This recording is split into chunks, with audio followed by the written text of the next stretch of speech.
اللہ قرآن مقدس میں فرماتا ہے قُلْ لَا أَسْأَلُكُمْ عَلَيْهِ أَجْرًا إِلَّا الْمَوَدَّةَ فِي الْقُرْبَى۔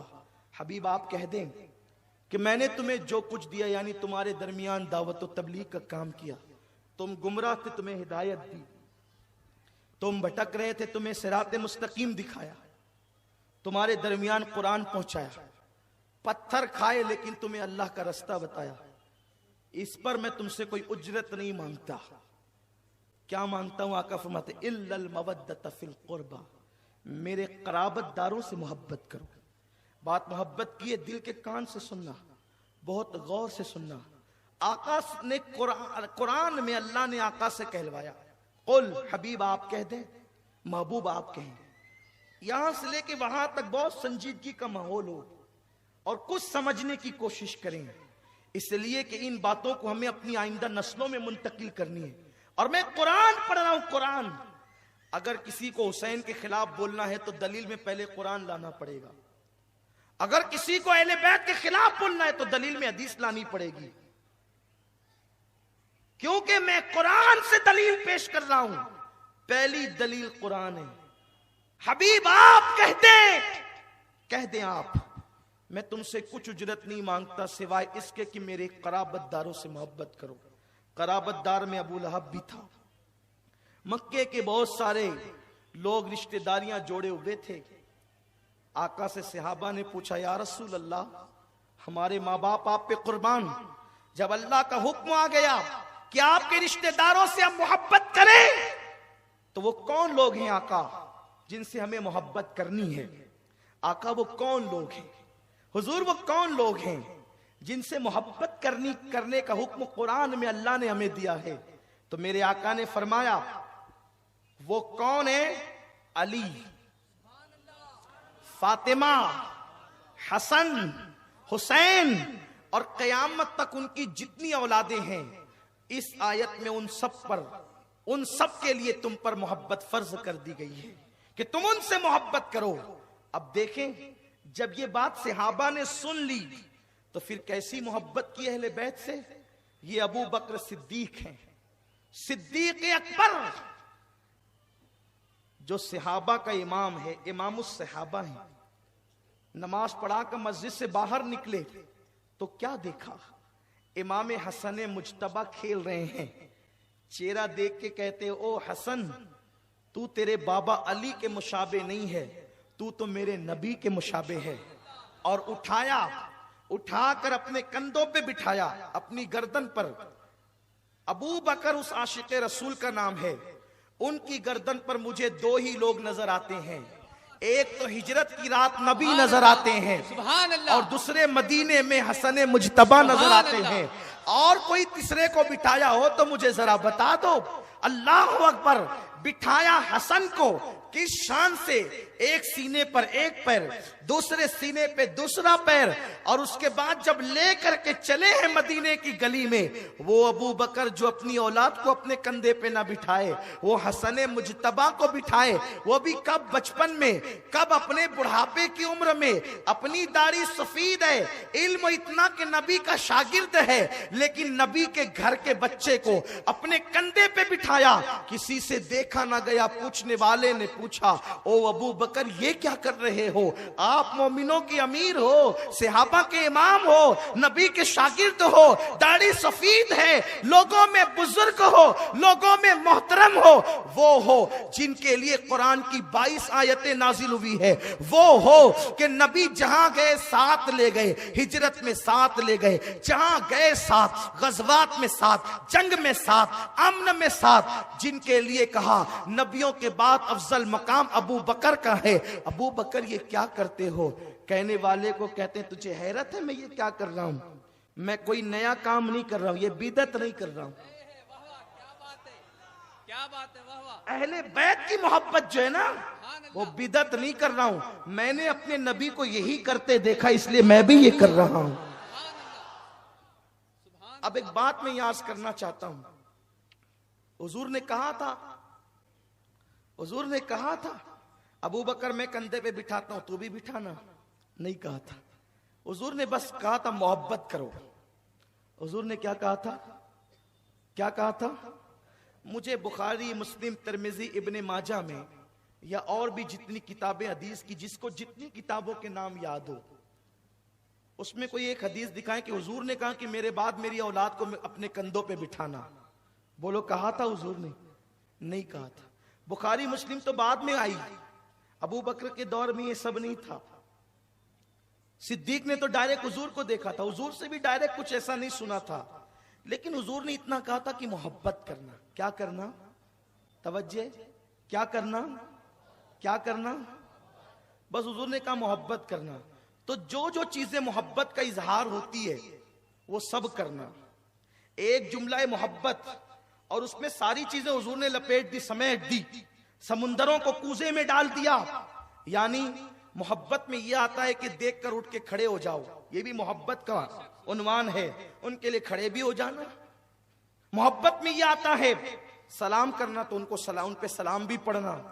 محبت میں یہ آتا ہے جب وہ زمین کے اوپر حیات ہو تو ان کو نظر دینا. اور محبت میں یہ بھی آتا ہے کہ جب وہ زمین کے اندر پیاسے چلے جائیں تو ان کے نام کے شربت بنا کر کے غلاموں کو پلاتے رہنا. سبحان اللہ. دراصل یہ باب محبت سے ہے. محبت کا عنوان یہ ہے، محبت کا عنوان یہ ہے. اس کا فائدہ کیا ہے؟ فائدہ یہ، میرے آقا سے کسی نے عرض کیا یا رسول اللہ میرے گناہ بہت ہو گئے، میں کیا کروں؟ آقا فرماتے ہیں لوگوں کو پانی پلاتا رہے، تیرے گناہ جھڑتے چلے جائیں گے. ارے یوں ہی پانی پلائے تو مغفرت ہو جائے، اگر حسین کے نام کا شربت پلائے تو اللہ درجات کتنے بلند فرمائے گا. دراصل محبت کا حکم دیا گیا ہے. لیکن دراصل بات یہ ہے کہ بڑھاپے میں بھی اگر انسان عشق نہ سیکھے تو وہ بکتا ہی رہے گا، ہذیان گوئی کرتا ہی رہے گا. لیکن اگر کوئی اہل عشق سے پوچھے نادان تو شربت کی بات کرتا ہے کہ شربت حسین کے نام پہ تقسیم کرے یا نہ کرے، وہ تو اللہ نے جانوں پہ ظلم کرنا حرام کر دیا ہے. اگر اللہ نے منع نہ کیا ہوتا تو ہم عاشقان اہل بیت اپنے خون کو نچوڑ کر حسین کے نام پہ تقسیم کر دیتے. سبحان اللہ. نعرہ تکبیر، نعرہ رسالت. شربت کیا چیز ہے؟ سبحان اللہ. شربت کی کیا چیز ہے؟ اگر اللہ نے منع نہ کیا ہوتا کہ اپنی جانوں پہ ظلم نہ کرنا، یہ جان کا حق ہے، اسی لیے ہم ماتم نہیں کرتے. اس لیے ہم ماتم نہیں کرتے کیونکہ جانوں پہ ظلم کرنا یہ ماتم کی قسم میں سے ہے. ہم زندہ و جاوید کا ماتم نہیں کرتے. تو لوگوں محبت کرو اہل بیت سے. اور یہ اہل بیت کون لوگ ہیں؟ کبھی ایسا ہوتا ہے کہ باپ بڑا ہے تو اس کی محبت یوں ہی تھوپی جاتی ہے، یعنی اس کی اولاد کی محبت کرو. باپ بڑا ہے نا، اس کی محبت، اس کی اولاد کی محبت کرو. اہل بیت وہ لوگ نہیں کہ بڑے باپ کی اولاد ہے تو کچھ بھی کر رہے ہیں اور ان سے محبت کرو. اہل بیت وہ لوگ ہیں کہ بڑے باپ کی اولاد ہے لیکن اتنے پاک ہیں کہ قرآن ان کے لیے کہتا ہے انما یرید اللہ لیذھب عنکم الرجس اہل البیت ویطہرکم تطہیرا. کہ اے نبی کی اہل بیت، اللہ نے یہ فیصلہ کیا ہے کہ تم سے ہر گندگی کو، ہر ناپاکی کو دور کر دے. اسی لیے نبی کی اہل بیت جو ہے، خاص طور پر جو رسول کے وہ اہل قصہ ہیں، رسول کے جو اہل ابا ہیں، یعنی جو حضور کی چادر میں آئے ہیں، یہ 4 تن فاطمہ، علی، حسن، حسین، ان آقاؤں کی شان یہ ہے کہ اللہ نے ان کو چھوٹے گناہوں سے بھی پاک کیا، ان کو بڑے گناہوں سے بھی پاک کیا. یہ زمین کے اوپر گناہ نہیں کر سکتے.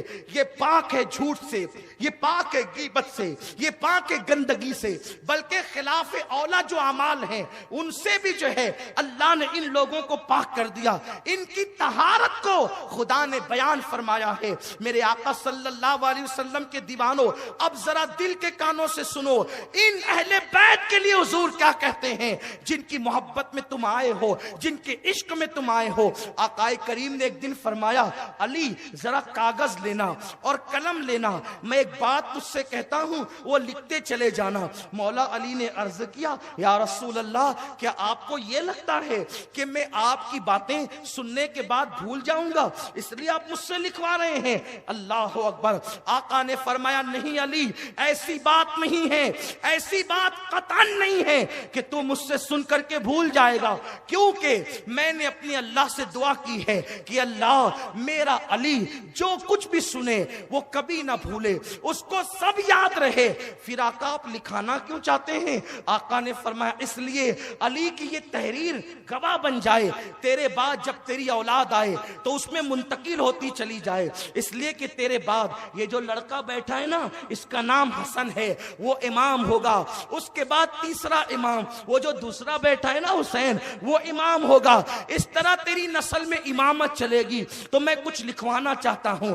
علی نے قلم تھاما، حضور نے فرمایا بات حضور کی ہے، قلم علی کا چل رہا ہے۔ آقا فرماتے علی لکھ، میری اہل بیت وہ ہیں کہ آسمان والوں کے لیے تارے امان ہے، جب تک آسمان پر ستارے رہیں گے اس وقت تک قیامت نہیں آئے گی، اور جب تک زمین پر میری اولاد رہے گی، میرے اہل بیت رہیں گے، اس وقت تک قیامت نہیں آئے گی۔ اہل بیت قیامت تک رہیں گے، قیامت سے سب سے پہلے، قیامت سے پہلے اہل بیت کو اٹھا لیا جائے گا، اس لیے کہ اہل بیت امان ہے، یہ امان ہے اللہ کی۔ مسلمانوں بے فکر رہو جب تک کہ سادات تمہارے درمیان ہے، حضور کی اہل بیت ہے، تم پہ قیامت نہیں آئے گی۔ اس کے بعد میرے آقا فرماتے ہیں علی لکھ کہ جب اللہ تبارک و تعالی آسمان سے پانی برساتا ہے تو میری اہل بیت کے صدقے میں برساتا ہے، جب وہ زمین سے دانہ اگاتا ہے تو میری اہل بیت کے صدقے میں اگاتا ہے۔ لوگوں کی دعائیں ان کی بدعمالیوں کی بنیاد پر رد کی جانے والی ہوتی ہے، تو اللہ میری اہل بیت کے صدقے میں ان مردود کی جانے والی دعاؤں کو قبول فرما لیتا ہے۔ آقا ارشاد فرماتے ہیں علی میری اولاد وہ ہے، میری آل وہ ہے کہ اللہ اکبر، اللہ نے ان کی محبت کے صدقے لوگوں پر جہنم کی آگ کو حرام فرما دیا ہے۔ اس کے بعد حضرت سیدنا امام جعفر صادق فرماتے ہیں کہ ایک رسی ہے جو آسمان سے زمین کی طرف لٹکی ہوئی ہے، اگر تم اس کو پکڑ لو گے تو تم گمراہ نہیں ہو سکتے، تم گمراہی کے دلدل میں نہیں جا سکتے۔ آقا کریم کے اس شہزادے نے کہا کہ اس رسی کو پکڑ لو۔ لوگوں نے سوال کیا وہ رسی کیا ہے؟ فرمایا نحنو، ہم وہ رسی ہے، ہم اہل بیت وہ رسی ہے۔ میرے آقا صلی اللہ علیہ وسلم کے دیوانوں، اس لیے آقا کریم صلی اللہ علیہ وسلم فرماتے ہیں تم اپنی اولاد کو 3 باتیں سکھاؤ، تم اپنی اولاد کو 3 چیزیں سکھاؤ، اپنے نبی کی محبت، نبی کی اہل بیت کی محبت اور تلاوت قرآن۔ ان 3 چیزوں کو تم پہلے اپنی اولاد کو سکھاؤ۔ حدیث اٹھا کر کے دیکھے، اس کے بعد لوگ ایک اعتراض بہت تیزی کے ساتھ کر رہے ہیں، یہ کیا پاگل پن ہے؟ توجہ فرمائیں، میں بات حدیث سے کرنا چاہتا ہوں، یہ کیا پاگل پن ہے؟ ہزاروں لوگ جمع ہو جاتے ہیں اور اس کے بعد حسین حسین کرتے ہیں، علی علی کرتے ہیں، یہ تو رافضیوں کا طریقہ ہے۔ یاد رکھیں ہم رافضیت پہ لعنت کرتے ہیں، مگر آپ کو بتاؤں اہل بیت کے ذکر کے لیے لوگوں کو جمع کرنا، بھیڑ اکٹھا کرنا، لوگوں کو دعوت دینا، یہ میرا طریقہ نہیں ہے، یہ آپ کا طریقہ نہیں ہے، یہ نبیوں کے امام کا طریقہ ہے۔ جب اہل بیت کا ذکر کرنا ہوتا ہے تو کتنا اہتمام کرتے ہیں نبی۔ میرے سرکار نے فرمایا اللہ اکبر، حضرت جابر راوی ہے، جابر روایت کرتے ہیں جمعہ کا دن ہے، جمعہ کا دن ہے، ذی الحجہ کی 9 تاریخ ہے۔ میرے آقا فرماتے ہیں لوگوں سے کہہ دو سب لوگ جمع ہو جائیں، سب اکٹھا ہو جائیں، سب کھڑے ہو جائیں۔ آقا اپنی قصبہ پر بیٹھ گئے اور بیٹھنے کے بعد میرے رسول نے حج کا آخری خطبہ ارشاد فرمایا، وہ خطبہ جس کو خطبہ حجۃ الوداع کہتے ہیں۔ لوگوں کو خطبہ حجۃ الوداع یاد ہے، خطبہ حجۃ الوداع پہ تقریریں ہوتی ہے، لیکن خیانت کیوں کرتے ہو؟ جس وقت میرے رسول نے حجۃ الوداع کا وہ حج کا آخری خطبہ دیا جس کو لوگ عالمی منشور کہتے ہیں، اس وقت میرے آقا نے اپنی اونٹنی قصبہ پہ بیٹھ کر کے کہا انی تارک فیکم الثقلین،